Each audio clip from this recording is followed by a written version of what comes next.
Hello everyone, welcome back to the channel. In this video I'm gonna create a quick in-depth comparison review about these two AI content optimizer tools, which is CoWriter and PaperGuide. So let's get started. CoWriter in 2025 is built for creators who want help turning ideas into published draft fast.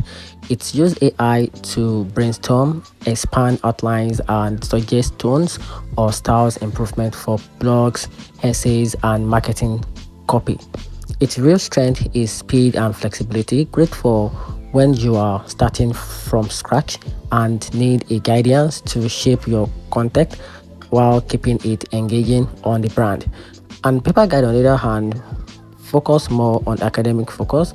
It excels at structuring essay, generating citations in APA or MLA, and checking originality with built-in plagiarisms and AI dictation tools.